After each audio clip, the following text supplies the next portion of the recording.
স্বাগত ৭১ জার্নালে। আপনাদের সঙ্গে আছে আমি রাকিব হাসান। দর্শক, আপনারা জানেন সংবাদ পর্যালোচনা ভিত্তিক নিয়মিত অনুষ্ঠানে আমরা খবরের নানান দিক বিশ্লেষণের চেষ্টা করি। পত্র পত্রিকা, টেলিভিশন, ডিজিটাল মিডিয়া এবং অবশ্যই নিউজ পোর্টালে যে সমস্ত খবরের শিরোনাম হয় আমরা সেগুলো জানিয়ে দেওয়ার চেষ্টা করি। একই সঙ্গে সেই খবরের সঙ্গে যুক্ত মানুষদেরকে আমরা সংযুক্ত করি আমাদের আলোচনার টেবিলে।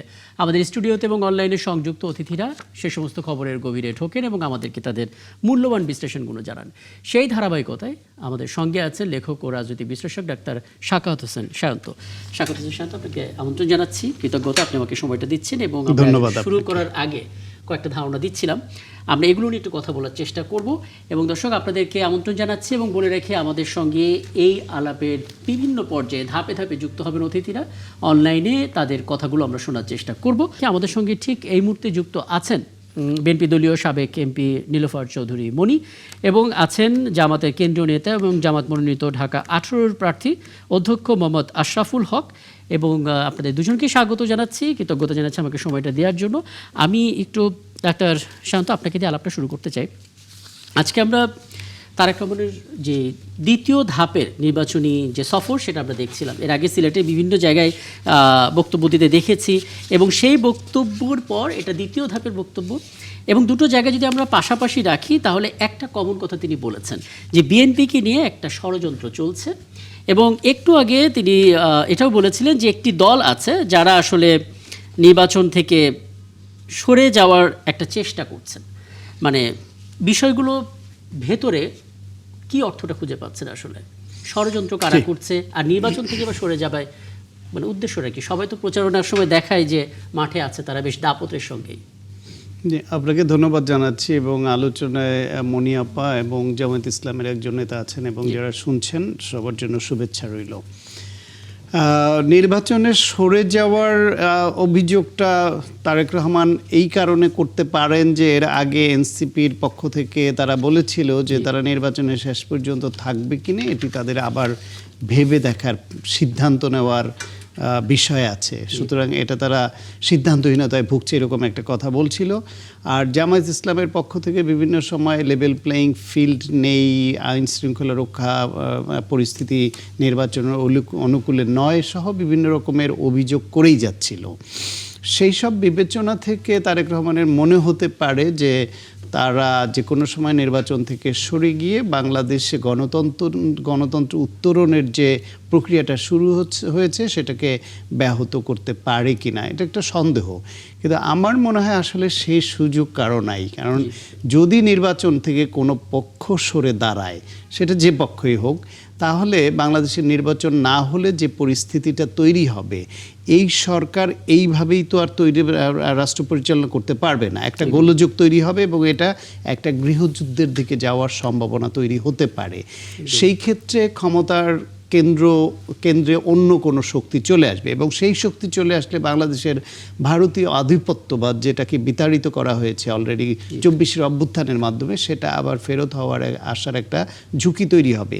সেই ক্ষেত্রে এই বিএনপি, জামায়াত ইসলাম, এনসিপি সহ গণ অভ্যুত্থানের পক্ষের শক্তি কেউই রেহাই পাবে না। বাংলাদেশ এই মুহূর্তে যারা সরকার আছে, রাষ্ট্র পরিচালনা করছে, উপদেষ্টা পরিষদে আছেন, তারাও কেউ রেহাই পাবেন বলে আমি বিশ্বাস করি না। ফলে বাংলাদেশের নির্বাচন না হলে যে পরিস্থিতি তৈরি হবে তাতে বাংলাদেশকে এবং এই রাজনৈতিক দলগুলোকে যে খেসারত দিতে হবে সেটা দেওয়ার জন্য এরা কেউই প্রস্তুত নয় এবং কারো পক্ষে সম্ভব নয়। দেশ ক্ষতিগ্রস্ত হবে, গণতন্ত্র ক্ষতিগ্রস্ত হবে, রাজনৈতিক দল ক্ষতিগ্রস্ত হবে, গণ অভ্যুত্থানের পক্ষের শক্তিগুলো ক্ষতিগ্রস্ত হবে, এই সরকার ক্ষতিগ্রস্ত হবে। ফলে যার যত মান, অভিমান, আক্ষেপ যা কিছুই থাক, শেষ পর্যন্ত কেউ সরে যাবে এটা আমার মনে হয় না। বাংলাদেশের এভাবে নির্বাচনটা মোটামুটি সুষ্ঠু হবে এটা আমার ধারণা। প্রতিপক্ষের বিরুদ্ধে যত কথাই বলুক, টুকটাক আক্রমণও হবে, সব হবে, কিন্তু সংঘর্ষ, সহিংসতা খুব এক্সট্রিম পর্যায়ে যাবে না। সেই লাগামটা প্রধান দলগুলোই টেনে ধরবে এটা আমার ধারণা।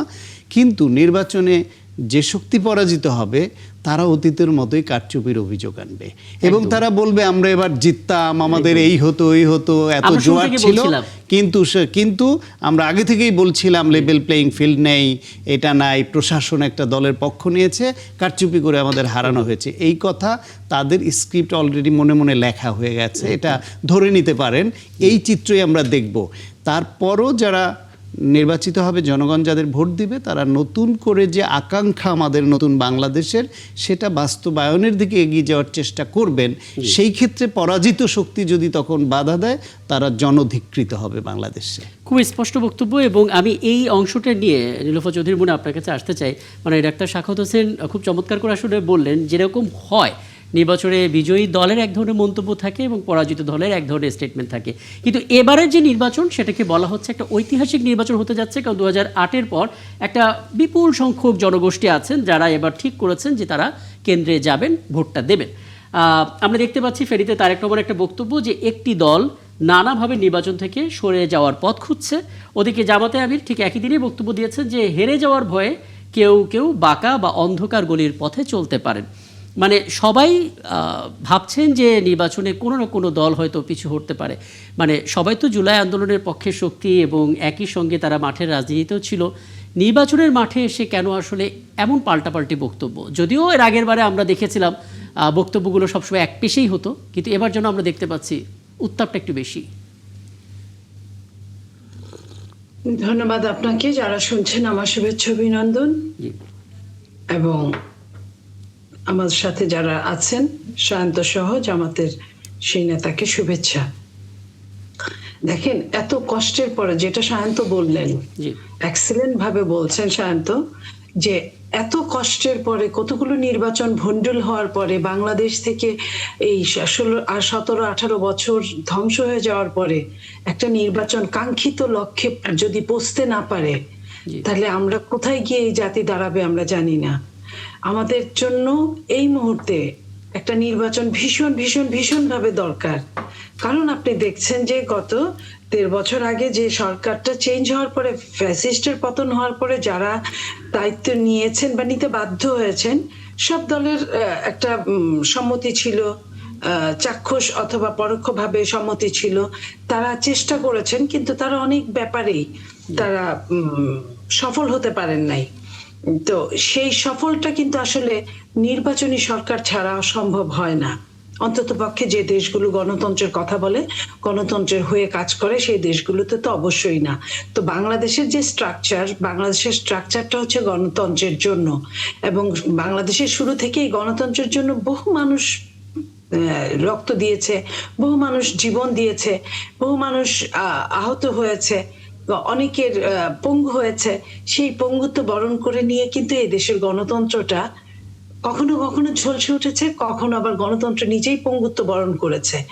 সেই গণতন্ত্রটাকে আগের জায়গায় ফিরিয়ে নেওয়ার জন্য প্রত্যেকটা দল চেষ্টা করছে এই সময়টায়। তবে আমি বলবো যে যার যার মতো চেষ্টা না করে যদি একটা এরকম একটা সরকারের চলে যাওয়ার পরে উচিত ছিল প্রত্যেকটা দলের ওই জায়গায়, যে যেমন আপনি 2 রকম কথা বললেন, যে আপনি বললেন মানে আপনি রিপিট করলেন যে এক দলের চিফ বলেছেন যে কেউ কেউ নির্বাচন থেকে সরে যাওয়ার চেষ্টা করছে। বিএনপি চিফ আমাদের নেতা জনাব তারেক রহমান সাহেব এই কথা বলেছেন। আবার অন্য একটা দল বলেছেন হেরে যাওয়ার ভয়ে। তার মানে দেখেন, হেরে যাওয়ার ভয়ে সরে যাওয়া কিংবা সরে যাওয়ার চেষ্টা, দুইটার কিন্তু কি প্রমাণ করে যে যে কোনো সময় নির্বাচনটা ভণ্ডুল হতে পারে বা ভণ্ডুল করা হতে পারে। এই জায়গায় যদি নির্বাচনের আছে মাত্র 15 দিন, এই 15 দিনের মধ্যে যদি এই ধরনের কথা শুনে এখন পর্যন্ত প্রতি 3 জন মানুষের দেখা হলে 2 জন জিজ্ঞেস করে নির্বাচনটা হবে তো, ঠিক সময় মতো হবে তো। এই যে জিজ্ঞেস করাটা, এই জিজ্ঞেস করার জন্ম কিন্তু বাংলাদেশের রাজনীতিবিদরা দিয়েছেন, এবং জিও পলিটিক্সের অনেক রকম অস্থিরতা থেকে এই জন্মটা হয়েছে। এই জায়গা থেকে শুধুমাত্র রাজনীতিবিদরাই পারে, সবগুলো রাজনৈতিক দল মিলে রাজনীতিবিদরাই পারে একটা জায়গায় উপনীত হতে, যে কোনো ভাবে হোক, যেই ক্ষমতায় যাক, একটা নির্বাচনের বিকল্প কোনো কিছু হতে পারে না। একদম। আমি আসলে এই জায়গা থেকে আলাপটা আবার একটু বাড়াবো আপনার কাছে, যেহেতু একটা বিরতিতে যেতে হবে। তার আগে একটা প্রশ্ন একটু করে রাখতে চাই অধ্যক্ষ মোহাম্মদ আশরাফুল হক আপনার কাছে। একদিকে যখন জামাতে আমির বললেন যে নারীদের জন্য সান্ধ্যকালীন বাস সার্ভিস চালু করা হবে, এবং এই কথাটা বলার পর অনেকেই প্রশংসা করেছেন, সাধুবাদ জানিয়েছেন, কিন্তু এই সাধুবাদটা আসলে বেশিক্ষণ টেকেনি, কারণ আমরা আরেকটি খবর দেখছিলাম যে ঢাকা বিশ্ববিদ্যালয় এবং ডাকসু নিয়ে বরগুনা জামাত নেতা শামীম আহসান একটা কুরুচিপূর্ণ মন্তব্য করেছেন। এবং ঢাকা বিশ্ববিদ্যালয়ে আপনি যদি দেখেন, ক্যাম্পাস বিক্ষোভ করেছে, সাধারণ শিক্ষার্থীরা কুশপুত্তলিকা পর্যন্ত পোড়ানো হয়েছে। নির্বাচনের আগে এমন কিছু মন্তব্য যখন সোশ্যাল মিডিয়াতে আমরা দেখি জামাতে ইসলামীর বিভিন্ন পর্যায়ের নেতাদের, সেটা আসলে জনগণের মধ্যে একটা আস্থা সংকট তৈরি করে কিনা? আশরাফুল হক। জি জি, আসসালামু আলাইকুম ওয়া রাহমাতুল্লাহ। ওয়ালাইকুম যারা আসসালাম। জি আমার সাথে যারা জয়েন করেছেন এবং যারা দর্শক বৃন্দ, প্রত্যেককে শুভেচ্ছা ও সালাম।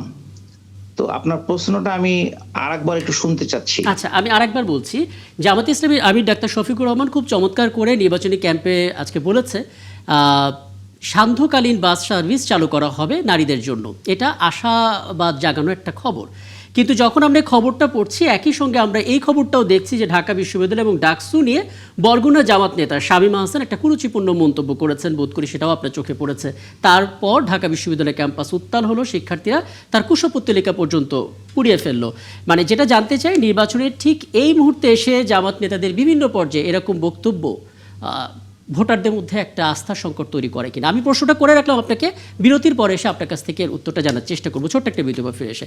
দর্শক, আপনারা আছেন ৭১ জানালে, একটা বিরতির পর ফিরছি, আমাদের সঙ্গে থাকবেন। অধ্যক্ষ মোহাম্মদ আশরাফুল হক, আপনার কাছে একটা প্রশ্ন রেখে গিয়েছিলাম, আরও একবার সেটা একটু দর্শকদের উদ্দেশ্যে একটু জানিয়ে রাখি। প্রশ্নটা এমন ছিল যে জামাত ইসলামীর আমির নির্বাচনী সমাবেশে বলেছেন নারীদের জন্য সান্ধ্যকালীন বাস সেবা চালু করা হবে। এটা অনেকটা আশাবাদ তৈরি করেছে, কিন্তু একই সঙ্গে আমরা দেখতে পাচ্ছি যখন তিনি এই কথা বলছেন তখন ঢাকা বিশ্ববিদ্যালয়ে বিক্ষোভ হচ্ছে, কারণ ডাকসু নিয়ে বরগুনা জামাত নেতা শামীম আহসান একটা কুরুচিপূর্ণ মন্তব্য সেখানে এসেছিল। আমার প্রশ্নটা ছিল, এরকম বেফাস মন্তব্যগুলো, কুরুচিপূর্ণ মন্তব্যগুলো জামাত ইসলামী যারা ভোটার তাদের একটা আস্থার সংকট তৈরি করে কিনা আসলে? রাকিব ভাই, দুঃখিত, আমি ওই যে জামাত নেতার কোন কথা বলছেন বরগুনা থেকে কি মন্তব্য করছে এটা আমি আসলে খবরটা দেখতে পারি নাই। একটু বলবেন কি বলেছেন উনি? তিনি ডাকসুকে বলেছেন এটা মদের একটা আখড়া, এবং তিনি নারীদেরকে উদ্দেশ্যে বলেছিলেন এটা পতিতালয়ের একটি জায়গা। ঠিক এরকম একটা ন্যারেটিভ, এরকম একটা বক্তব্য তিনি দিয়েছিলেন। আমি আসলে সেই বক্তব্যটা কোট করে বলতে চাচ্ছি না এই অর্থে যে এটা একটা জাতীয় গণমাধ্যম। জি জি, তো প্রথম কথা যেটা বলেছেন দুটো তো ভিন্ন জিনিস। আমাদের এই আমির শফিকুর রহমান সাহেব যেটা বলেছেন, এটা নারীদের নিরাপত্তার জন্য। নারীরা অনেক সময় রাতের সন্ধ্যার দিকে বাসে যখন আসেন তখন পুরুষ মহিলা মিলে তারা একটু অস্বস্তি বোধ করেন, সেই জন্য নারীদের জিনিসটা কমফোর্টেবল করার জন্য, তাদের জন্য আরো বেশি নিরাপদ যাত্রা করার জন্য এই ব্যাপারটা করেছেন। এটা তো অবশ্যই প্রশংসার দাবিদার, তাই না কথাটা? একদম। তো এটা জাতি ধর্ম নির্বিশেষে দেশের সকল মানুষ এই ব্যাপারে তারা তাকে ধন্যবাদ দিবেন। এটা মানে সবার জন্য সুসংবাদ। আর উনি যেটা বলেছেন সেটা আমি আসলে খবরটা না দেখে মন্তব্য করতে চাচ্ছি না। আচ্ছা, আরেকটা বিষয় একটু বলি, মানে জামাতের আরেকজন প্রার্থী তিনি বলেছেন যে কবরে গেলে অন্তত এটা বলতে পারবেন যে আপনারা দাঁড়িপাল্লায় ভোটটা দিয়েছিলেন। মানে এ জাতীয় বক্তব্য দিয়ে ভোটারদের আকৃষ্ট করার যে প্রক্রিয়া, এটা আসলে কতটা স্বাস্থ্যকর বা কতটা উচিত আসলে আপনার দিক থেকে? এটা কোন নেতা বলেছেন সেটা আমি জানি না, তবে মানুষকে শুধু মানে ভোটের ব্যাপার না, আমরা যেটা জানি মুসলিম হিসেবে, আমরা জীবনে এই দুনিয়ায় যা কিছু করব প্রত্যেক কাজের একটা জবাবদিহিতা থাকবে। সেই ব্যাপারটাও তো মনে করায় দিচ্ছেন যে আমি যদি ন্যায়ের পক্ষে থাকি তাহলে ওই ন্যায়ের জন্য যত মানুষ কল্যাণ পাবে তার জন্য আল্লাহ তাআলার সন্তুষ্টি আমি পাবো।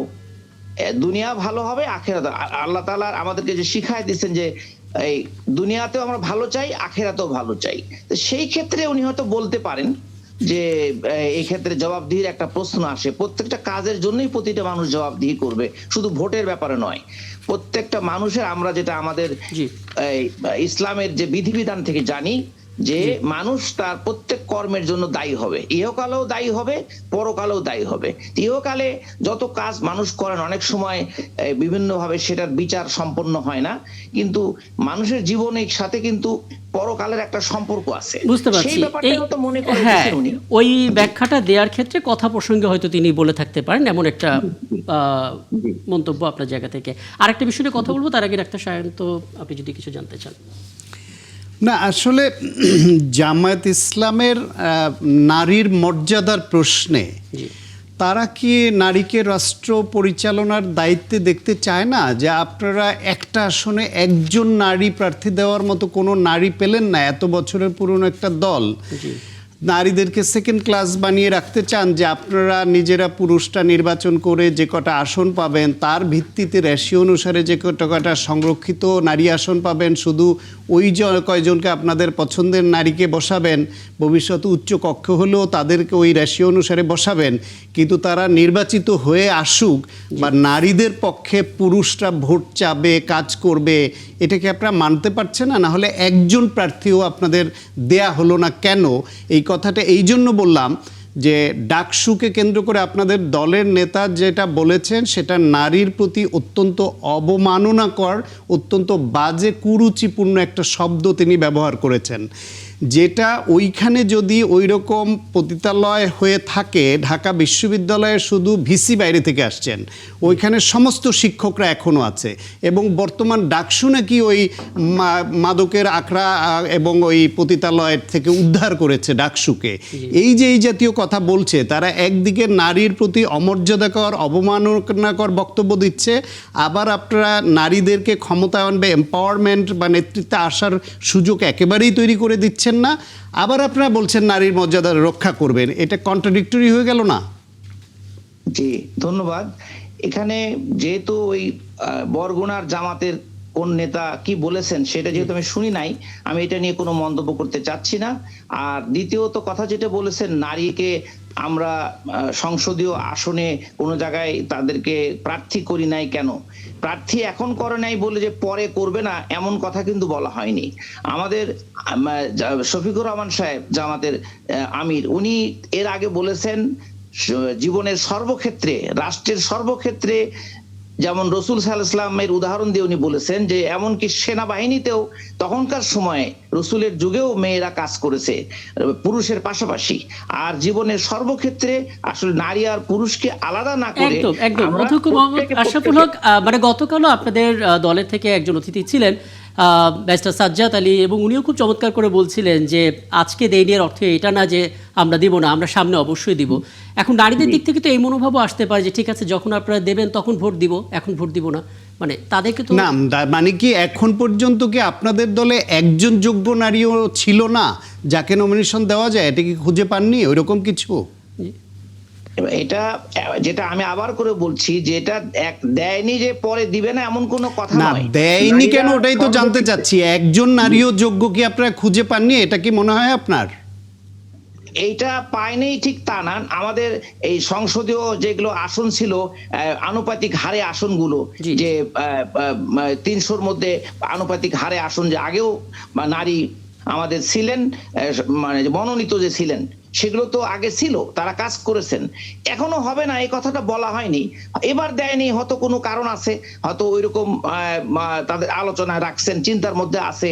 ওই কারণটাই আপনি জানেন কিনা? আপনি একজন প্রার্থী এবং নেতা, আমরা এভাবে আমাদের কাছে আলোচনা হয় নাই, বলা হয় না কি কারণ। আপনার মনে কখনো প্রশ্ন জাগেনি যে আপনার দল কেন একজন নারী প্রার্থীও দেয় না? না, এই ধরনের প্রশ্ন আমরা তো নেগেটিভ ভাবে চিন্তা করতে চাই না, পজিটিভলি ভাবেন যে কেন একজনও দিল না। রাখতে চাই নারীকে। ইসলাম যেমন সর্বোচ্চ সম্মান দিয়েছে, বাংলাদেশ জামাত ইসলামীও সর্বক্ষেত্রে সকল কাজে নারীকে সাথে রেখেছে। নারী আর পুরুষকে ভিন্নভাবে দেখার কোনো সুযোগ নেই। এখন আসলে এই আলাপটা করে কোনো লাভ হবে না, কারণ প্রার্থী যা দেওয়ার দিয়ে ফেলেছে। আমরা অপেক্ষায় থাকলাম জামাতে ইসলামের পক্ষ থেকে, হয়তো আজকে আপনি আসছেন, কোনো একদিন হয়তো জামাতে কোনো একজন নারী নেত্রীর সঙ্গে আমরা এরকম লাইভ শোতে কথা বলতে পারবো, সে আশায় থাকলাম।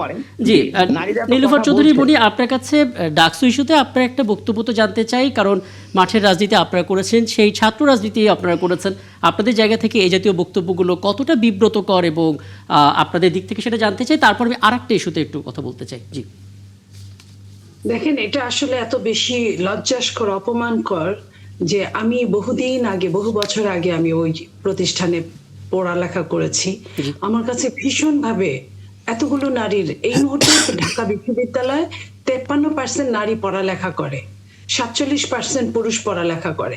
এই 53% নারীদেরকে নিয়ে যে যারা এই ধরনের কথা বললেন, তারা তারা সামনের দিনে নিজেকে স্বপ্ন দেখছেন সরকার গঠন করবেন কিংবা বিরোধী দলে থাকবেন, সরকার গঠন করলে 5 ঘন্টা নারীদের কাজ করাবেন, 3 ঘন্টা কমিয়ে দিবেন, সমান বেতন দিবেন, সন্ধ্যাকালীন বাস দিবেন, আবার নারীদেরকে পতিতালয় বা বেশ্যাবৃত্তির জন্য তারা উদ্বুদ্ধ করবেন, এই ধরনের বাজে কথা বলবেন।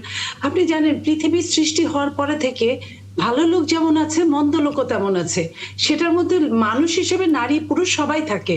সেইখানে ওনারা কিভাবে ঢালাও ভাবে এই ধরনের কথা বলতে পারে? আপনি দেখেন এর আগেও একজন নারীকে কতটা অপমান করা হয়েছে নারীর উন্নয়নকে নিয়ে কেন্দ্র করে তাকে, তারপরে সেটা নিয়ে আমরা থানাতে নিয়ে যাওয়া দেখলাম, তারপরে আবার ছুটিয়ে কিভাবে বীরত্বের বেশে নিয়ে আসলেন দেখলাম, এরপরে নারীর কুশপুত্তলিকা ওই ঢাকা বিশ্ববিদ্যালয়ে আমরা পুরাতে দেখেছি, পিটাতে দেখেছি পুত্তলিকাকে নারী বানিয়ে। এই যে নারীর অবমাননা। আর একটা জিনিস আমি বলতে চাই, একজন মাল্টি ন্যাশনাল কোম্পানি বা এখন যখন পৃথিবীটা প্রতিযোগিতামূলক, তখন একটা নারী 5 ঘন্টা কাজ করবে, তাকে কিভাবে একটা প্রাইভেট কোম্পানি বা সরকারি জায়গায় আপনার 8 ঘন্টার মতো দাম দিবে? পুরুষরা কি এটা মেনে নিবে? না, কিছুদিন আগে জামাতের একজন নেতা এটা আমাদের এই আয়োজনে কনফার্ম করে গেছেন যে 5 ঘন্টা নারীরা কাজ করবে, এটা ঢালাও হবে না, শুধুমাত্র গর্ভবতী নারী যারা তাদের ক্ষেত্রে নাকি এই কথাটা বলা এটা কিন্তু হয়েছে। বলার সময় সেটা বলে নাই একজন নেতা, আপনাকে এখন ধরা খেয়ে বলতেছে। সেটা নিয়ে আমি কথা বলতে চাই না। আরেকটা কথা এখানে সায়ন্ত যেটা নিয়ে আসছে, আমি ওইটার ধারাবাহিকতা বজায় রাখতে চাই। দেখেন ওনারা হাবহোটের জন্য এত যুদ্ধ করছে, হ্যাঁ ঠিক আছে, হাবহোটের জন্য আমরাও যুদ্ধ করেছি, আমরাও আপনার এই স্বৈরাচারকে মুক্ত করার জন্য আমরা সবচেয়ে বেশি ত্যাগ করেছি। জি, সেইখানে এই যে হাবহোটের জন্য তারা যে সংস্কারের জন্য যে আন্দোলন করলেন এবং লিখিত দিলেন, যদিও বিএনপি বলেছে যে যেইখানে সিগনেচার নেওয়া হয়েছে সেটা পরবর্তীতে সরকার সেটা দেখায় নাই, 4টা পয়েন্টের জন্য একটা হা অথবা না ভোট, আমি ওইটাই গেলাম না। ওই হা ভোটের মধ্যে কিন্তু নারীর 5% কিন্তু সিগনেচার ছিল, নারীকে 5% মনোনয়ন দেওয়া হবে। এইবার কিন্তু সব দলগুলো একসাথে কিন্তু তারা একটা জায়গায় পৌঁছেছে যে এইবার 5% নারীদেরকে তারা মনোনয়ন দিবে। আপনি দেখেন অন্যান্য দলগুলো তাও কিছু দিয়েছে। আপনার খোদ জামাত যারা এই হা ভোটকে নিয়ে এত আন্দোলন করছেন, তারা কিন্তু একটা নারীকে 0.001% নারীকেও তারা মনোনয়ন দেন নাই। তাইলে তারা যা বলেন তা করেন না, যা করেন তা বলেন না, এটা কিন্তু প্রমাণিত হয়ে গেছে। কথা ছিল এইবার ত্রয়োদশ জাতীয় সংসদে তারা 5% দিবে প্রত্যেকটা দল।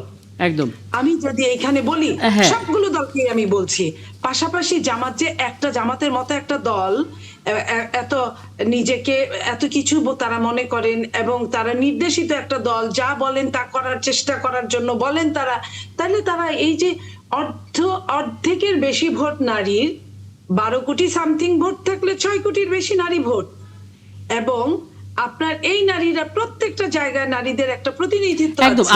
আমরা যখন এখন একটা বিশেষ আয়োজন করি এই নির্বাচন উপলক্ষে ভোটের অঙ্ক, এবং এই ভোটের অঙ্কতে আমরা দেখি যখন এলাকা ভিত্তিক সংসদীয় আসনগুলো নিয়ে আলোচনা করি, প্রায় প্রতিটা আসনেই 1000 বা 2000 ডিফারেন্স থাকে নারী আর পুরুষ ভোটারের। তার মানে বোঝা যাচ্ছে যে প্রত্যেকটি জায়গায় কোনো আমরা উপজেলায় দেখেছি, জেলায় দেখেছি, পুরুষের চাইতে নারী ভোটারের সংখ্যাটা বেশি।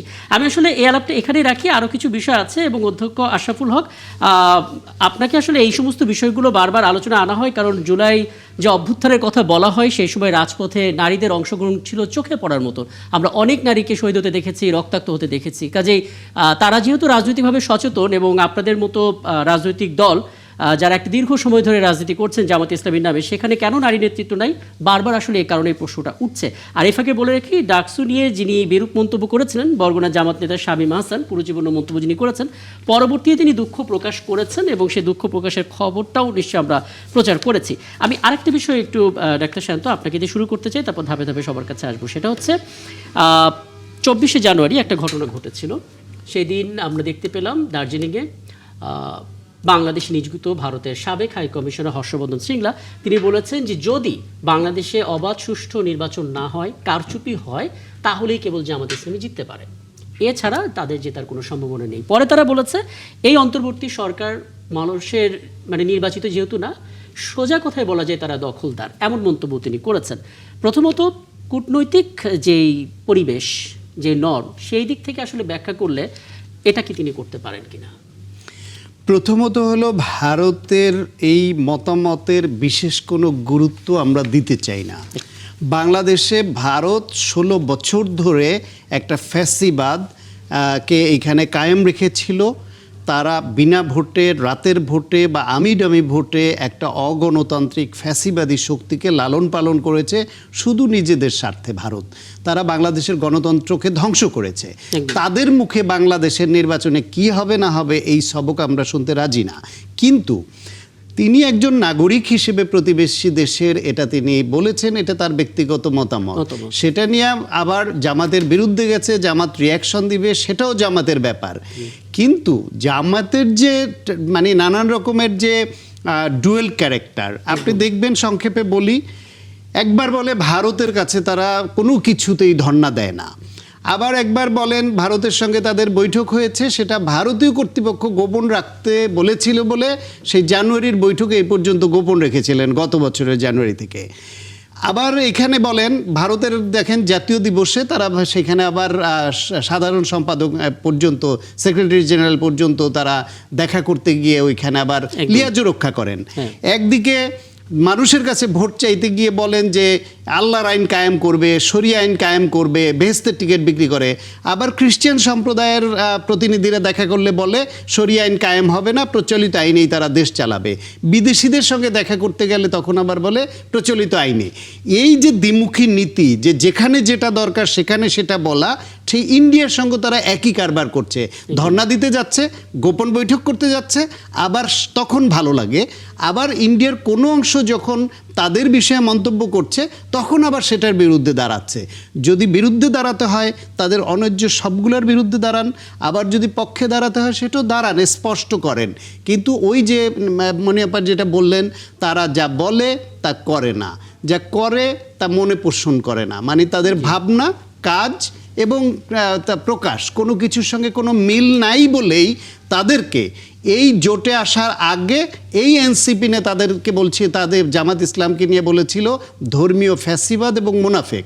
আর তাদের সঙ্গে আরেক সঙ্গী যারা এই জোট থেকে বেরিয়ে গেছে, ইসলামী আন্দোলন বাংলাদেশ, তার মুফতি ফয়জুল করিম সাহেব আবার বের হয়ে যাওয়ার পরে বলেছে জামাত একটা মুনাফেকের দল, কারণ তারা যা বলে তা করে না। একদিকে শরিয়া আইনের কথা এইখানে বলে, আবার বিদেশিদের কাছে বলে করব না।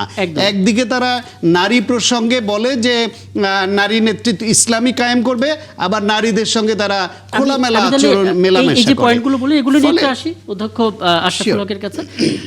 অধ্যক্ষ আশরাফুল হক, আপনি বোধহয় খুব চমৎকার করে এটার ব্যাখ্যা দিতে পারবেন। আপনার কাছ থেকে সেই ব্যাখ্যাটা একটু জানবো এবং পরবর্তী নীলুফা চৌধুরী মুনি আপনার কাছেও আসবো।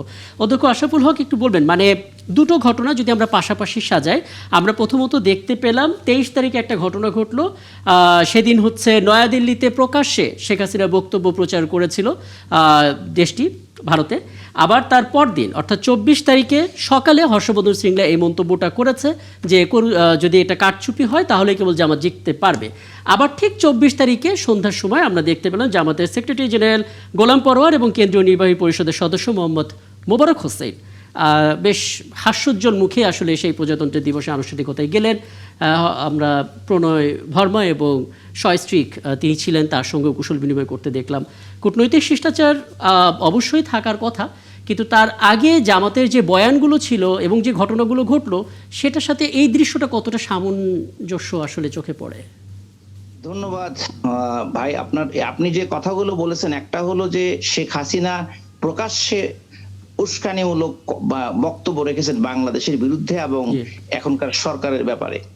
তো প্রথম কথা হলো, বাংলাদেশ জামাত ইসলামী ক্ষমতায় থাকুক না থাকুক সেটা বড় কথা না। তারা বিশ্বের সব দেশের সাথে বাংলাদেশের একটা বন্ধুত্বপূর্ণ একটি ব্যালান্সড সম্পর্ক রক্ষা করতে চায়।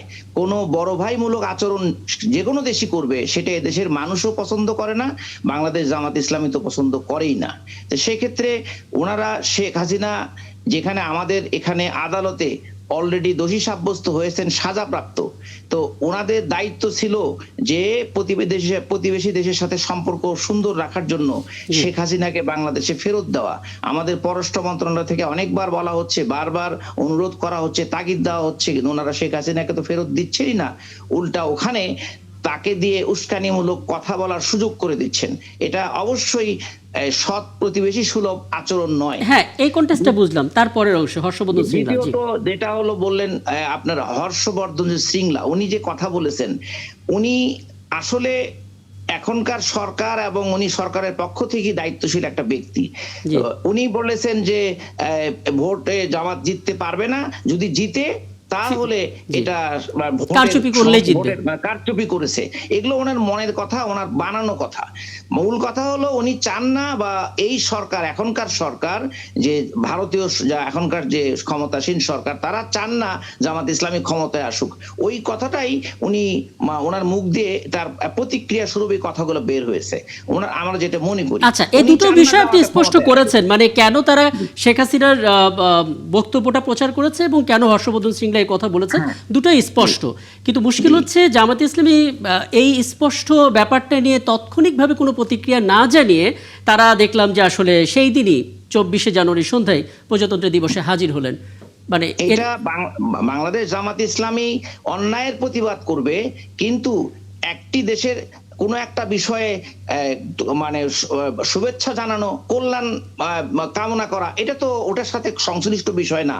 আমরা তো, ভারত আমাদের প্রতিবেশী দেশ, এটা শত শত বছর ধরে এই দুই দেশের অধিবাসীরা শান্তিপূর্ণ জীবনযাপন করেছে। এখানে সমস্যাটা ভারতের জনতার সাথে আমাদের কোনো সমস্যা নাই। আমাদের সমস্যা হলো এখনকার যে ক্ষমতাসীন সরকার, তারা যদি কোনো অন্যায় কথা বলে সেটার বিরোধিতা করে। কিন্তু একটা দেশের প্রজাতন্ত্র দিবসকে আমরা তো মানে ভালো শুভেচ্ছা মন্তব্য করতেই পারি, এটার সাথে ওটা তো কোনো ক্ল্যাশ করছে না। আমরা ওটাকে যেমন নিন্দা করব, আবার এই পাশের দেশের সাথে আমাদের সম্পর্ক একটি স্বাভাবিক ভারসাম্যপূর্ণ সম্পর্ক থাকবে, এটাও আমরা কামনা করি। সেজন্য ওনারা ওই প্রজাতন্ত্র দিবসে গেছেন। বুঝতে পারছি, আমি মনে করি। হ্যাঁ, নীলুফা চৌধুরী মনি, এটা আসলে জামাত ইসলামী তাদের ভারসাম্যপূর্ণ রাজনীতি বলতে যাচ্ছেন। আপনার কাছে কি ভারসাম্যপূর্ণ মনে হচ্ছে, নাকি কি বলবেন? দেখেন, ভারসাম্যপূর্ণ তখনই মনে হতো যদি শহীদ জিয়া রহমানের ভাষায় বলতেন যে বিদেশে আমাদের প্রভু নাই, বন্ধু আছে। যদি বলতেন যে আপনার পররাষ্ট্র নীতির যে মূলধারা যে শত্রুতার জায়গা শত্রুতা, আপনার সম্পর্কের জায়গা সম্পর্ক, সেটা তো তারা করেন নাই। তারা কখনোই স্বীকার করেন নাই তারা পাশের দেশের সাথে দেখা করেছেন, কথা বলেছেন, মিটিং করেছেন। যখন রয়টার্সে আসলো যে প্রথম যে জামাত আমাদের সাথে দেখা করেছেন, তখন তারা স্বীকার করতে বাধ্য হলেন। আপনার নিশ্চয়ই মনে আছে। আরেকটা জিনিস আমি বলি, এই সরকার চেঞ্জের পরে আওয়ামী লীগ যখন পালিয়ে গেল, তার কিছুদিন পরেই কিন্তু জামাত প্রথম বলেছিল আওয়ামী লীগকে ক্ষমা করে দিলাম। এইটার কিন্তু আওয়ামী লীগ কিন্তু জামাতের কাছে কোনো অকেশনালি ক্ষমা চান নাই, অথবা ভারতের সাথে আমাদের নীতিগত কোনো দ্বন্দ্ব নাই। এই যে দ্বন্দ্ব নাই, যখন ক্ষমতার জন্য হয়, আমরাও জানি যে মৌলবাদ ভাই ভাই হয়। ওখানে বিজেপি, ওটাও একটা মৌলবাদ, এখানে যদি জামাত থাকে এটাও একটা মৌলবাদ। তো সেইখানে তারা যখন তাদের প্রয়োজনে বলে, ওটা কিন্তু তারা খুব সুন্দরভাবে পাশ কাটিয়ে নিয়ে যায় বৈধতা দিয়ে। কিন্তু যখন তারা ভোটের রাজনীতিতে আসে, তখন তারা অন্য কথা বলে। অথবা ভোটের রাজনীতি আপনি দেখেন, কুমিল্লায় মুজিবুর রহমান সাহেবের জায়গায় যখন বলেছে যে আপনারা গতবার মুজিবুর রহমান সাহেব ছিলেন, তাকে ভোট দিয়েছেন, খুব ভালো, এখন উনি নাই, চলে গেছেন, আপনারা ওই ভোট আমাকে দিবেন, আবার উনি যখন আসবেন তখন উনাকে দিবেন। এই যে কথাগুলো, এগুলা থেকে কি প্রমাণ হয়? এই কথাগুলো থেকে প্রমাণ হয় যে তারা তাদের স্বার্থের জন্য পৃথিবীর সবকিছু করতে পারেন। তারা যেমন স্বার্থের জন্য, নাম হলো জামাতে ইসলাম নাম দিয়ে রাজনীতি করতে পারেন, এবং ইসলাম নাম দিয়ে তারা পূজা মণ্ডপে উঠে গীতা পাঠ করতে পারেন, আবার ইসলাম নাম দিয়ে হিন্দুকে মনোনয়ন দিতে পারেন, আবার ইসলাম নাম দিয়ে কিন্তু আপনার বলতে পারেন যে শরিয়া আইন চলবে। আবার যখন তারা বিধর্মীর সাথে চলেন, তখন বলেন যে আমরা শরিয়া আইন থেকে সরে আসলাম। অথবা তাদের লোগো চেঞ্জ করে তারা আল্লাহর নাম তুলে দিতে পারে। এখানে নীলুফা চৌধুরী বলি, যদি আপনার এই জায়গাটাতে, মানে তারা যে কথাটা বলছে এক ধরনের, এবং এই বয়ানগুলো তারা যখন পরিবর্তন করছে, তাদের দিক থেকে এই বক্তব্যটা হচ্ছে তারা ভারসাম্যপূর্ণতা বজায় রাখছে। এখন যেটা ভারসাম্যপূর্ণতা বলে না, আপনি যখন আপনার চরম শত্রু ভোটটা নিতে আপনার ভালো লাগছে, অথবা শত্রুকে আপনি মামলা দিচ্ছেন না, শত্রুর বাড়িতে আপনি বাজার পাঠিয়ে দিচ্ছেন, আবার শত্রুর রাজনৈতিক দলটাকে আপনি কি বলে স্থগিত করছেন বা নিষিদ্ধ করার জন্য আপনি আন্দোলন করছেন। এটা কি কি বলে যে সর্প হইয়া একদম দংশন একদম করো, আপনি উঠা অনেকগুলো হইয়া পয়েন্ট পড়ো। বলেছেন, এটা তো সেগুলো ঠিক না। সেগুলো আমার কাছে নোট করা আছে এবং আমি জানি ডাক্তার শাকাত হোসেন শান্ত তার কাছেও বেশ কিছু বিষয় আছে যেগুলো আসলে তিনি জানতে চাইবেন। আমি অধ্যক্ষ আশরাফুল হক আপনাকে রাখছি, একটা ছোট্ট বিরতি ফিরে এসে নিশ্চয়ই আপনার কাছে আমরা ফিরবো। দর্শক, আরও একটা বিরতি নিচ্ছে ৭১ জানালে আমাদের সঙ্গে থাকবে। ধন্যবাদ সাথে থাকার জন্য। আরও একবার ৭১ জানালে আমন্ত্রণ জানাচ্ছি এবং এ পর্যায়ে বলে রেখে আমাদের সঙ্গে যুক্ত হয়েছেন ওয়াশিংটনে বাংলাদেশ দূতাবাসের প্রেস মিনিস্টার গোলাম মুর্তজা। জনাব গোলাম মুর্তজা, আপনাকে আমন্ত্রণ জানাচ্ছি যুক্ত হওয়ার জন্য। এবং বিরতির আগে আমরা যে আলাপে ছিলাম সেই জায়গা থেকে অধ্যক্ষ মোহাম্মদ আশরাফুল হক আপনার কাছে কয়েকটি বিষয় একবারে জেনেই আলাপটা শেষ করব। প্রথমত যেটা আসলে নীলুফা চৌধুরী মণি বলছিলেন যে প্রথমত আপনাদের সারা বছর এক ধরনের রাজনৈতিক বয়ান থাকে, ঠিক নির্বাচনের আগে এসে সেই বক্তব্যগুলো বদলে যায় এবং এমনও শোনা যায় যে আপনারা বলছেন যে পুরোপুরি আইন কার্যকর হবে ইসলামিক পন্থায়, কিন্তু পরবর্তীতে সেটা অন্য কোনো জায়গার অন্য কোনো মঞ্চে গিয়ে বক্তব্যটা বদলে যায়। যেটা আসলে ডাক্তার শাকাত হোসেন শান্ত বলছিলেন শুরু থেকে একটা রাজনৈতিক দলকে একটা আশাবাদ দেওয়া হয়েছিল ইসলামী আন্দোলন, পরবর্তীতে তারা চলে গেল এবং আপনারা তাদের সঙ্গে যে বক্তব্যটা দিয়েছিলেন যুক্তরাষ্ট্রে গিয়ে বক্তব্যটা অন্যটা ছিল, সেখানে এক্সট্রিমিস্ট শব্দটা ব্যবহার করা হয়েছিল যে আমাদের সঙ্গে ছিল, আমরা তাদের সঙ্গে কথা বলার চেষ্টা করছি। নানামুখী বক্তব্য আসলে আপনাদের জায়গা থেকে আপনাদেরকে ঘিরে আসছে। আমি নিশ্চিত যে আপনার কাছে একটা ব্যাখ্যা আছে, একটু শুনতে চাই আশরাফুল হক। জি। এখানে আমাদের ওই যে কথাটা বললেন মনি আপা তো অনেকগুলো কথা বলেছেন, জি। কোন উত্তরটা চাচ্ছেন আপনি, কিসের কোন আমি particular কোন শুধুমাত্র উত্তরটা? শুরু থেকে আসি, একসাথে অনেকগুলো হয়ে গেছে তো এই কারণে আমি একটা শুরুতে আসি, সেটা হচ্ছে বক্তব্যের বদল। সারা বছর এক ধরনের বক্তব্য আমরা শুনেছি, নির্বাচনকালীন এসে আমরা অন্য বক্তব্য দেখতে পাচ্ছি। জি। তো সারা বছর কোন বক্তব্য দিয়েছে, নির্বাচনের সময় কোনটা পরিবর্তন করছেন, কাইন্ডলি বলবেন কি এটা? আমি যদি ডাক্তার শান্ত, যে আপনাদের নেতারা ভোট চাওয়ার সময় বলছে আল্লাহর আইন কায়েম করবে, শরিয়া বিধান করবে, শরিয়া আইন কায়েম করবে। আবার খ্রিস্টান সম্প্রদায়ের প্রতিনিধিদের সঙ্গে দেখা করার পরে সেখানে বলছেন যে না, শরিয়া আইন করবে না, প্রচলিত আইন ভালো আছে বাংলাদেশে। বিদেশিদের সঙ্গে বসলে বলছেন শরিয়া আইন করবে না। এক। দুই হইল ইসলামী আন্দোলন বাংলাদেশকে আপনাদের জোটে রাখার জন্য সর্বোচ্চ চেষ্টাটা আপনারা করলেন, সর্বশেষ সময় পর্যন্ত তাদের অনুপস্থিতিতে মিটিং করে তাদের জন্য ৪৫টা থেকে বাড়িয়ে ৪০টা থেকে বাড়িয়ে ৪৭ আসন রিজার্ভ রাখলেন। জি। তারপরও তারা আসলো না। না আসার পরে তাদের আমিরের আসনে আপনারা প্রার্থী উজ্জ্ব করলেন, এত খাতির পর্যন্ত করলেন, তারপরও তারা আসলো না। না আসাতে এখন বলছেন যে আমেরিকার এক কূটনীতিক বলছে যে তোমাদের সঙ্গে এক্সট্রিমিজমে বিশ্বাসী এরকম একটা রাজনৈতিক দল আছে, সেই জন্য তাদেরকে ত্যাগ করেছেন। এই যে এক এক সময় এক এক কথা বলা, এটা রাজনৈতিক নীতি নৈতিকতার প্রশ্ন আপনার কাছে গ্রহণযোগ্য মনে হয়? জি, এটা আশরাফ। দুটো বিষয় আপনি বলেছেন। একটা হলো যে বাংলাদেশ জামাত ইসলামী কখন বলেছিল যে আমরা শরিয়া আইন চালু করব, এটা কি বলবেন কাইন্ডলি? এই সময় ভোট চাইতে গিয়ে আপনাদের প্রার্থীরা ঘরে ঘরে বলছে, প্রচুর রিপোর্ট আছে, প্রচুর ভিডিও আছে। না, একটা শুরু থেকে তো একটা স্লোগান ছিল যে আল্লাহর আইন চাই, সত্যকে শাসন চাই। কোনদিনই জামাত ইসলামী এটা বলে নাই যে আমরা বাংলাদেশে শরিয়া আইন চালু করব, এটা বলে নাই।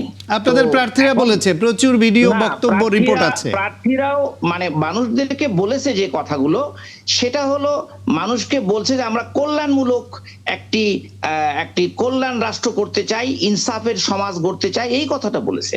এখন যে অংশগুলো একটা শরিয়া আইন চালু করার অনেকগুলো প্রি কন্ডিশন আছে, সেই কন্ডিশন যখন পূরণ হবে, এদেশের মানুষ যখন চাবে যে হ্যাঁ শরিয়া আইন আমাদের জন্য কল্যাণকর, মানুষ যখন মত দিবে তখনই সেটা হবে। বাংলাদেশ জামাত ইসলামী কোনো কিছুই চাপায় দেওয়ার পক্ষ নয়। মানুষদেরকে প্রথমে বুঝাবে কিসে কল্যাণ কিসে অকল্যাণ, তারপরে যদি এদেশের মানুষ বলে যে আমরা এই আইনটা চাই, তখন সেটা করবে। কিন্তু ফরমালি কোনোদিন বলে নাই। আচ্ছা, আমার হাতে আরেকটা বিষয় আছে, সেদিকে যাব। তার আগে এই অংশটা যদি স্পষ্ট করে দেন, যেটা আসলে ডাক্তার শান্ত বললেন এবং যেটা আজকেও ইসলামী আন্দোলন বাংলাদেশের যিনি আমির তিনি অভিযোগ করেছেন আপনাদের নামের বিরুদ্ধে এক্সট্রিমিস্ট শব্দটা ব্যবহার করা। বাংলাদেশ জামাত ইসলামী এই মানে যে ইসলামী আন্দোলন যে চরমনাই, ওনাদের সাথে মানে সুন্দর মানে একটি ঐক্যবদ্ধভাবে কাজ করার জন্য আগেও চেষ্টা করেছে এবং সর্বশেষ পর্যন্ত চেষ্টা করেছে। এখনো আমাদের দরজা আমাদের জামাত ইসলামের আমির ওনারা দায়িত্বশীল পর্যায়ে কেউ বন্ধ করেননি। উনি যেখানে ওনারা যত কথাই বলুক যে এটার মাঝখানে এই দুই মানে ইসলামী আন্দোলন এবং জামাতের মধ্যে যতই ভাঙন ধরানোর চেষ্টা করুক, বাংলাদেশ জামাত ইসলাম আমির বলেছে ওনাদেরকে আমরা ভাই বলেছি, এই ভাই যাদেরকে বলেছি তাদেরকে আমরা বুকে রাখতে চাই, এই কথাটা উনি বলেছেন। আর ওনাদের সাথে সুন্দর সম্পর্ক রেখে ওনারাও ইসলামের একটা জীবন চায়, বাংলাদেশ জামাত ইসলামী একটা সুন্দর ইনসাফপূর্ণ একটি ন্যায়ভিত্তিক সমাজ ব্যবস্থা চায়। তো এটা মতের কোনো পার্থক্য নাই। না আশরাফ ভাই, ওনারা হয়তো কোনো কারণে সরি আপনাকে একটু একটা জিনিস মনে করিয়ে দেই। এই কিছুদিন আগেই ইসলামী আন্দোলনের মুফতি ফয়জুল করিম সাহেব বললেন জামায়াত মুনাফিক, এটা বলছেন জোট থেকে বেরোনোর পরে। আর কালকেই আপনাদের সাবেক নায়েবে আমির বললেন যে ইসলামী আন্দোলন আমাদের সঙ্গে ছিল, এই জন্য আমেরিকান এক কূটনীতিক বলছে এক্সট্রিমিস্ট একটা পার্টি আপনাদের সঙ্গে আছে, এই জন্য তাদেরকে আমরা ত্যাগ করেছি। তো এই দুইটা কি ভাই ভাই সম্পর্কের একটা প্রকাশ ঘটালো আপনার মনে হয়? আমাদের আমির উনি গতকালও বলেছেন যে আমরা ওনাদেরকে ভাই ডেকেছি, ভাই হিসেবেই থাকতে চাই। এখন মাঝখানে কোন দেশের কূটনীতি কি মন্তব্য করেছেন সে দায়িত্ব তো আমাদের জামাতের আমিরের না। আপনাদের সাবেক নায়েবে আমির আজ কালকে বলছেন যে আমেরিকা এটা বলছে, আর আপনি যাকে ভাই বলছেন আপনার ভাই আপনাকে মুনাফিক বলছে। এটা উনি কি মনে করে বলেছেন সে দায়িত্বটা তো আমাদের না, বা সেই ব্যাখ্যাও তো উনি দিয়েছেন। আচ্ছা, বুঝতে পারছি। তাহলে এই জায়গাটাতে এসে আমরা আলাপটা থামেই, কারণ হাতে আরো দুটো বিষয় রয়েছে এবং আমি যেহেতু গোলাম মুর্তজাকে পেয়েছি আমি সেই দুটো বিষয় একটু ঢুকতে চাই এবং অনুরোধ করবো ডাক্তার শাকত হোসেন সায়ন্ত এবং নীলোফা চৌধুরী মনি, আপনারাও এই আলোচনায় আছেন, আপনাদের জায়গা থেকে নিশ্চয়ই এই বিষয়ে কোনো প্রশ্ন থাকলে করতে পারেন। জনাব গোলাম মুর্তজা, আমরা গেল কয়েকদিনের যদি পরিসংখ্যান নিয়ে আমরা দেখলাম বাংলাদেশের নির্বাচন নিয়ে নানামুখী তথ্য আসছে, খবর আসছে এবং সেগুলো উদ্বেগও তৈরি করছে। যেমন ওয়াশিংটন পোস্টের খবরটা নিশ্চয়ই আপনার চোখে পড়েছে এবং সেখানে বলা হচ্ছে যে বাংলাদেশের জামাতে ইসলামীর একটা সম্ভাবনা আমেরিকা টের পেয়ে তাদেরকে সাপোর্ট করছে, গোপনে বৈঠক করছে, কূটনীতিকদের ফোন রেকর্ড ব্যবহার করে নানা রকমের তথ্যগুলো রেফারেন্স হিসেবে তারা ব্যবহার করার চেষ্টা করেছে। আবার এখানে আমরা দেখতে পাচ্ছি 24 জানুয়ারি হর্ষবর্ধন শ্রীংলা, বাংলাদেশে যিনি ভারতের সাবেক হাই কমিশনার হিসেবে দায়িত্ব পালন করেছিলেন, তিনি বলছেন আবার যদি একটা ইলেকশনে কারচুপি হয় এই ইলেকশনে তাহলেই কেবল জামাত ইসলামী ক্ষমতায় আসতে পারে। কূটনৈতিক অঙ্গন থেকে এখানে কি জিওপলিটিক্যাল কোনো দৃষ্টিভঙ্গি আছে, নাকি কোনো ষড়যন্ত্র দেখতে পাচ্ছেন, নাকি আসলে উদ্বিগ্নতার ব্যাপার আছে? আপনার পর্যবেক্ষণটা কি বলে আসলে? ধন্যবাদ আপনাকে এবং যারা এখানে উপস্থিত আছেন তাদের সবাইকে শুভেচ্ছা। প্রথমত কথা, বাংলাদেশের নির্বাচন যত এগিয়ে আসছে ততই এক ধরনের কনফিউশন, সংশয় বা সন্দেহ তৈরি করার একটা চেষ্টা চলছে। আমি খুব পরিষ্কার করে বলি, আমি যুক্তরাষ্ট্রের ওয়াশিংটন ডিসি থেকে কথা বলছি। এখানকার যারা আছেন, যাদেরকে গুরুত্বপূর্ণ ভাবা হয়, মনে করা হয়, যারা বাংলাদেশ বিষয়ে অবগত, তারা বা তাদের ভেতরে বাংলাদেশের নির্বাচন নিয়ে 12ই ফেব্রুয়ারি একটি নির্বাচন অনুষ্ঠিত হবে, সেই নির্বাচনটি যে অনুষ্ঠিত হবে এটা নিয়ে কোনো সন্দেহ বা কোনো রকমের কোনো সংশয় নাই। তারা খুব নিশ্চিত করে জানেন যে বাংলাদেশের 12ই ফেব্রুয়ারিতে একটি নির্বাচন অনুষ্ঠিত হবে। তাদের যে জায়গাটাতে কনসার্ন সেটি হচ্ছে নির্বাচনটি সুষ্ঠু হতে হবে, নির্বাচনটি গ্রহণযোগ্য হতে হবে, নির্বাচনটি নিরপেক্ষভাবে অনুষ্ঠিত হতে হবে। এবং সরকারের জায়গা থেকে সর্বশেষ জাতীয় নিরাপত্তা উপদেষ্টা যখন ওয়াশিংটন ডিসি সফর করলেন, যুক্তরাষ্ট্র সফর করলেন, সেখানে যুক্তরাষ্ট্র সরকারের খুব গুরুত্বপূর্ণ কর্মকর্তাদের সঙ্গে আলোচনা হয়েছে, খুবই গুরুত্বপূর্ণ কর্মকর্তাদের সঙ্গে আলোচনা হয়েছে।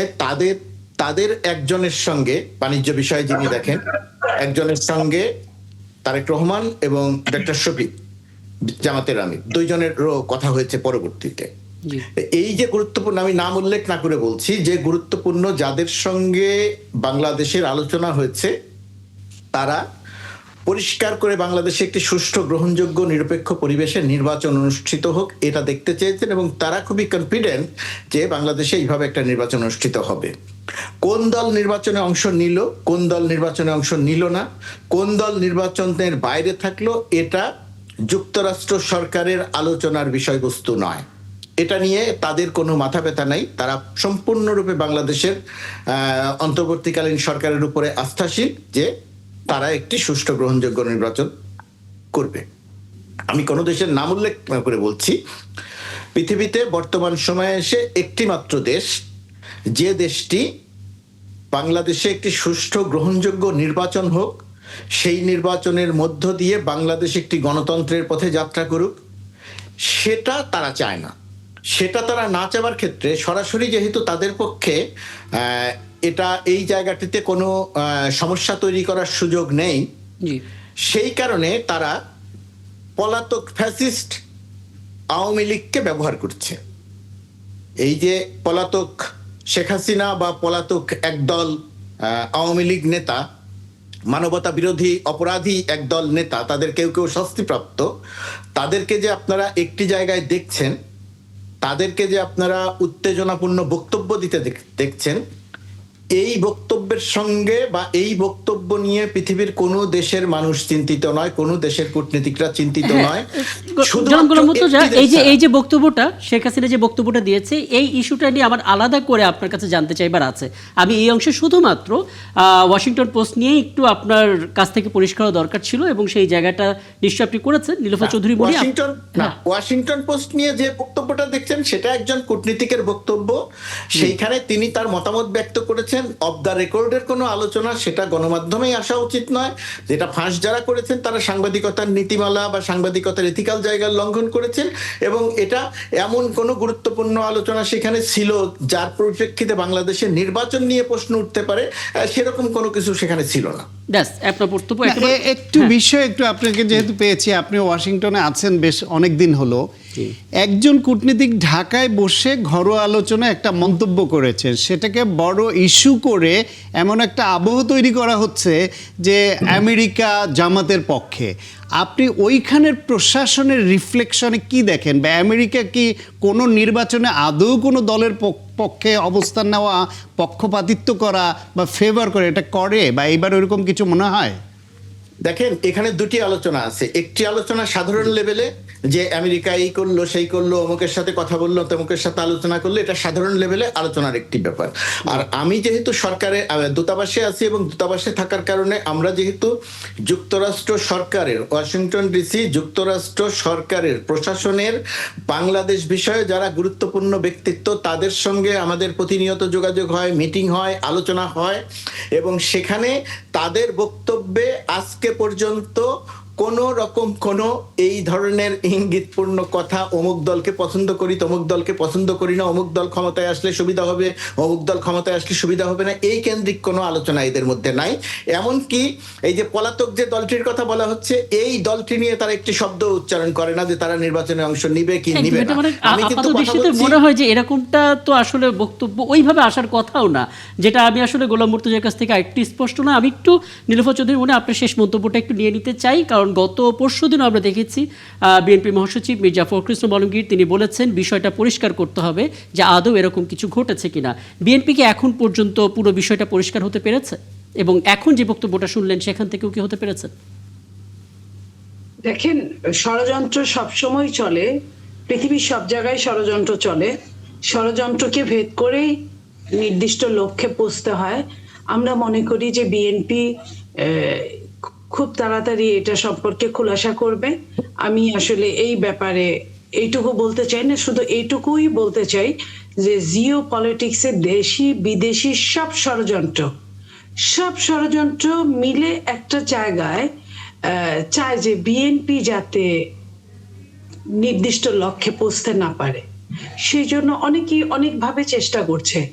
আমরা আশা করব বাংলাদেশের মানুষের কাছে সর্বোচ্চ ক্ষমতা, বাংলাদেশের মানুষ যদি এই ভোট ইঞ্জিনিয়ারিং কে বাধা দিতে পারে সর্বতোভাবে সব জায়গায়, যেটা আমাদের নেতা জনাব তারেক রহমান সাহেব বলেছেন যে আপনারা তাহাজ্জুদ পড়ে ফজর পড়েই আপনারা চার নির্বাচনী কেন্দ্রে আসবেন, এবং সেইখানে নিশ্চয়ই উনি কিছু অনুমান না করে এই কথাটা বলা। একদম একদম। নীলোফার চৌধুরী বলি আপনাকে অনেক ধন্যবাদ, এবং অনেক ধন্যবাদ অধ্যক্ষ মোহাম্মদ আশরাফুল হক, কৃতজ্ঞতা আমাকে সময়টা দিয়েছেন। এবং জনাব গোলাম মুর্তজা, আপনি প্লিজ থাকবেন, আমরা নিশ্চয়ই আরও কিছু বিষয় একটু জানার চেষ্টা করব। অনেক ধন্যবাদ দর্শক একাত্তর চ্যানেলের সাথে থাকার জন্য, এবং আগে থেকে আমাদের সঙ্গে আছেন ওয়াশিংটনে বাংলাদেশ দূতাবাসের প্রেস মিনিস্টার গোলাম মুর্তজা এবং রাজনৈতিক বিশ্লেষক ডক্টর সাখাওয়াত হোসেন শান্ত। গোলাম মুর্তজা, যেটা আসলে জানতে চাই, মানে নির্বাচনে এখনো 3 সপ্তাহ পুরোপুরি নেই, ঠিক এই মুহূর্তে আসলে যেই খবরটা নয়াদিল্লিতে ঘটে গেল, শেখ হাসিনার বক্তব্য প্রচার করলো তারা, এবং আমরা দেখতে পেলাম আজকে খবর আমাদের পররাষ্ট্র মন্ত্রণালয় থেকে ক্ষুব্ধ প্রতিক্রিয়া জানিয়েছে। উস্কানিমূলক বাক্য সেখানে প্রয়োগ করা হচ্ছে বলা হচ্ছে। শঙ্কা কি জাগার মতো বিষয়? মানে আপনার কি মনে হয়? কেউ যদি দেশের অভ্যন্তরে একটা অরাজকতা তৈরি করতে চায়, সহিংসতা তৈরি করতে চায়, বিশৃঙ্খলা তৈরি করতে চায়, তাহলে সেটা নিয়ে উদ্বিগ্ন হবার যথেষ্ট কারণ আছে। সেই উদ্বেগটি পররাষ্ট্র মন্ত্রণালয় থেকে ব্যক্ত করা হয়েছে, এটা 1 নম্বর। 2 নম্বর হচ্ছে, দিল্লিতে বসে এই ধরনের কথা বলে দেশের ভেতরে সহিংসতা তৈরির চেষ্টা করা যেতে পারে, কিন্তু এটা তারা করতে পারবে না। 2 নম্বর। 3 নম্বর হচ্ছে, দেশের অভ্যন্তরে অরাজকতা তৈরির জন্য একটা শক্তিকে ব্যবহার করতে হচ্ছে, এবং এই যে সহিংসতা তৈরি করা, উস্কানি দেয়া মূলক যে বক্তব্য, সেই বক্তব্যটি দেওয়ার ক্ষেত্রে তাদেরকে ব্যবহার করা হচ্ছে। এই বক্তব্যের মধ্য দিয়ে আওয়ামী লীগের রাজনীতি কোনো পরিণতি পাবে না, আওয়ামী লীগের রাজনীতির কোনো প্রচার বা প্রসারও ঘটবে না। আওয়ামী লীগ একটা শক্তির ক্রিয়ানক হিসেবে ব্যবহৃত হচ্ছে, তাদেরকে ব্যবহার করা হচ্ছে। তারা যখন ক্ষমতায় ছিল, যেহেতু তাদেরকে ব্যবহার করে যা ইচ্ছে তাই করানো যেত, জি হুজুর মানসিকতা নিয়ে যেহেতু তারা দেশ চালাতো, সেই জায়গাটি যেহেতু এখন পরিবর্তন হয়ে গেছে, এখন যারা ক্ষমতায় আছেন, ভবিষ্যতে যারা আসবেন, তারা যে আর ওই প্রক্রিয়ায় দেশ চালাবেন না, জি হুজুর বলবেন না, যা বলবেন তাতেই সম্মতি দেবেন না, সেটা তারা মানতে পারছে না। মানতে না পারার কারণেই আওয়ামী লীগের বুঝতে পারছি। সবশেষ যদি ছোট করে একটু বলেন, এই যে আমরা এই যে আমরা বিভিন্ন সময় আমাদের দেশের পক্ষ থেকে যে উদ্বেগ প্রকাশ করি, ক্ষুব্ধ প্রকাশ করি, আমরা তাদের হাই কমিশনকে আমাদের দেশে এনে আমরা আমাদের প্রতিক্রিয়া জানাই, আদৌ এগুলো আসলে সেই দেশে কোনো প্রভাব ফেলে কিনা, তারা গুরুত্ব দেয় কিনা আমাদের উদ্বেগটা? না, এর গুরুত্ব দিল কি না দিল সেটা আলাদা বিষয়। এটি হচ্ছে কূটনৈতিক রীতিনীতি। বাংলাদেশ নিয়ম মাফিক, এথিক্যালি কূটনৈতিক রীতিনীতি মেনে যেভাবে প্রতিক্রিয়া ব্যক্ত করতে হয় সেইভাবে প্রতিক্রিয়া ব্যক্ত করে। বাংলাদেশ কিন্তু মণিপুর বা ত্রিপুরা বা অন্য কোনো জায়গার বিচ্ছিন্নতাবাদী কোনো দলের নেতাকে ঢাকায় কথা বলার সুযোগ দেয় না। বাংলাদেশ রাষ্ট্রদূতকে ডেকে জানায় যে এই ঘটনার পরিপ্রেক্ষিতে আমরা উদ্বিগ্ন, এই কাজটি ঠিক নয়, তোমরা এই কাজটি থেকে বিরত থাকো। তারা শুনলো কি না শুনলো, শুনবে কি শুনবে না, সেটা তাদের কূটনৈতিক রীতি। আমাদের রীতি বন্ধুত্বের রীতি, আমরা বন্ধুত্ব করতে চাই, কিন্তু এর অর্থ এই নয় যে একদম সময়টা শেষ। কিন্তু আমি আসলে যে বক্তব্যটা জানতে চেয়েছিলাম সেটা খুব চমৎকারভাবে আপনি দিয়েছেন, এবং ডাক্তার শান্ত, আসলে সময় থাকলে আলাপটা দীর্ঘ করতাম।